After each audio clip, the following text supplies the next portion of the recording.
জেরুজালেমের একেবারে ওল্ড সিটির কাছে একটা মিসাইল হামলা। ইরান আর ইসরায়েলের মধ্যে তখন থেকেই উত্তেজনা চরমে। কিন্তু ঘটনাটা আসলে কি ঘটেছিল? এখানে তো অনেক রকম দাবি পাল্টা দাবি, সব মিলে একটা জট লেগে আছে। চলুন এই জটটা খোলার চেষ্টা করা যাক, এই উৎসের বর্ণনা ধরে এগোনো যাক। তো প্রশ্নটা হলো, এর জন্য দায়ী কে? এটাই তো এখানকার মূল রহস্য, তাই না? আর এই উৎসটা কিন্তু শুধু সরকারি ভাষ্যের ওপর থেমে নেই, বরং এমন কিছু চমকপ্রদ তথ্য সামনে আনছে যা শুনলে পুরো ঘটনাটাকেই হয়তো অন্য চোখে দেখতে হবে। দেখুন, ঘটনা ঘটার সাথে সাথেই ইসরায়েল সরাসরি ইরানের দিকে আঙুল তুলল। তাদের অফিসিয়াল দাবিটা ছিল খুবই পরিষ্কার, এই মিসাইলটা ইরানই মেরেছে, আর সেটা এসে পড়েছে একটা পবিত্র জায়গার একেবারে কাছে। আর এটাই ছিল প্রথম গল্প যেটা সবচেয়ে বেশি ছড়িয়ে পড়েছিল। কিন্তু গল্পটা কি আসলেই এত সহজ? এখানেই শেষ নয়। আমাদের এই উৎস দুটো বিকল্প তত্ত্বের কথা বলছে, যা কিনা ওই সরকারি ভাষ্যকে সরাসরি চ্যালেঞ্জ করছে। চলুন তো দেখি কি সেই তত্ত্বগুলো। আচ্ছা, তাহলে দেখুন, এখানে দুটো একদম আলাদা ছবি সামনে আসছে। একটা তত্ত্বে বলা হচ্ছে এটা একটা ফলস ফ্ল্যাগ অপারেশন হতে পারে, মানে ইসরায়েল নিজেই হামলাটা করে ইরানকে দোষারোপ করতে চাইছে।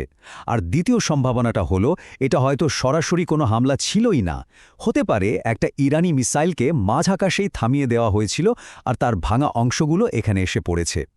দুটো কিন্তু একদম ভিন্ন কথা।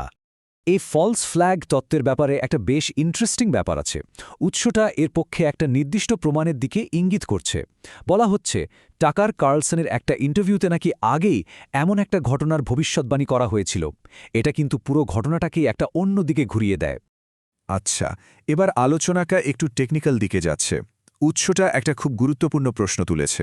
প্রশ্নটা হলো, ইরানের মিসাইল কি আসলেই লক্ষ্যভ্রষ্ট হতে পারে, বিশেষ করে এমন একটা পবিত্র জায়গার কাছে? চলুন দেখি এই ব্যাপারে উৎসটার যুক্তিটা কি। দেখুন, এই উৎসের মূল যুক্তিটা দাঁড়িয়ে আছে ইরানের মিসাইল টেকনোলজির ওপর। তাদের ভাষ্যমতে ইরানের মিসাইলগুলো নাকি এতটাই নিখুঁত, এতটাই প্রিসাইজ যে ভুল করে এমন একটা সেন্সিটিভ জায়গায় আঘাত হানার সম্ভাবনা প্রায় নেই বললেই চলে।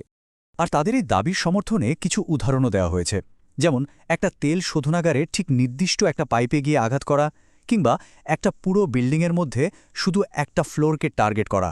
এমনকি বলা হচ্ছে তারা নাকি মিলিটারি বেসগুলোতেও একদম পিন পয়েন্ট অ্যাটাকে সক্ষম।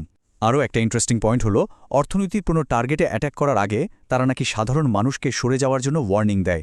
আর এই নিখুঁত হওয়ার পেছনের কারণটা নাকি লুকিয়ে আছে তাদের ন্যাভিগেশন সিস্টেমে।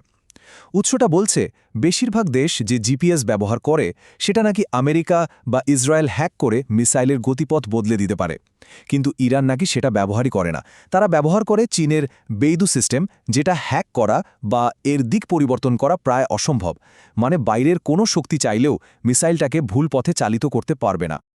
তো এই যে জেরুজালেমের ঘটনাটা, এটা কি একটা বিচ্ছিন্ন ঘটনা? এই উৎসের মতে একদমই না। তাদের দাবি এটা আসলে একটা বড় খেলার অংশ, একটা নির্দিষ্ট প্যাটার্নের অংশ। চলুন সেই প্যাটার্নটা একটু বোঝার চেষ্টা করি। এই টাইমলাইনটা দেখলে ব্যাপারটা আরও পরিষ্কার হবে। উৎসটা বলছে ওমানে শান্তি আলোচনার সময় হামলা, দোষ পড়ল ইরানের উপর। তুরস্কে মিসাইল হামলা, আবারও দোষারোপ করা হলো ইরানকে। সাইপ্রাসে একটা ব্রিটিশ ঘাঁটিতে ড্রোন হামলা, সেই একই গল্প, ইরান দায়ী। আর সবশেষে জেরুজালেমে আল আকসার কাছে মিসাইল, এবং আবারও ইরানকেই দায়ী করা হলো। একটা প্যাটার্ন কি বোঝা যাচ্ছে? আর এই প্যাটার্নটাকে আরও জোরালো করতে উৎসটা কিন্তু ইতিহাস থেকেও একটা উদাহরণ টেনে এনেছে। দাবি করা হচ্ছে অতীতেও এমন ঘটনা ঘটেছে, যেমন আমেরিকার বিরুদ্ধে ইরানের একটা স্কুলে বোমা ফেলার অভিযোগ ছিল। প্রথমে নাকি তারা অস্বীকার করে ইরানকেই দায়ী করেছিল, কিন্তু পরে জড়িত থাকার কথা স্বীকার করে। এই ধরনের ঘটনাগুলোই নাকি অবিশ্বাস আর প্রতারণার একটা ধারাকে প্রমাণ করে। এত সব যুক্তি, তত্ত্ব আর উদাহরণ দেওয়ার পর উৎসটা শেষমেশ একটা চূড়ান্ত সিদ্ধান্তে পৌঁছেছে। তাদের মতে এই মিসাইল হামলার পেছনে একটা গভীর আর বেশ বিপজ্জনক বার্তা লুকানো আছে। সোজা কথায় উৎসটার ফাইনাল কথা হলো, এটা কোনো দুর্ঘটনা ছিল না, বরং এটা ছিল একটা ঠান্ডা মাথায় করা প্ল্যান ইরানকে একটা পরিষ্কার বার্তা দেওয়ার জন্য। আর এই স্লাইডের কোটেশনটাই হলো সেই বার্তার সারমর্ম। উৎসটা যেভাবে ব্যাখ্যা করছে, ব্যাপারটা অনেকটা এরকম: বার্তাটা পৌঁছে দেওয়া হয়েছে, তোমরা যদি আমাদের ওপর হামলা করো তাহলে আমরা তোমাদের পবিত্র স্থানগুলোকেই টার্গেট করব, আর দোষটা তোমাদের ঘাড়েই চাপিয়ে দেব।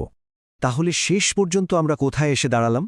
একটা ইনফরমেশন ওয়ার বা তথ্যযুদ্ধের একেবারে কেন্দ্রে, যেখানে একদিকে দাবি, অন্যদিকে পাল্টা দাবি। যখন প্রত্যেকটা পক্ষই তাদের নিজেদের মতো করে গল্পটা বলছে তখন আসল সত্যিটা খুঁজে বের করা কি সম্ভব?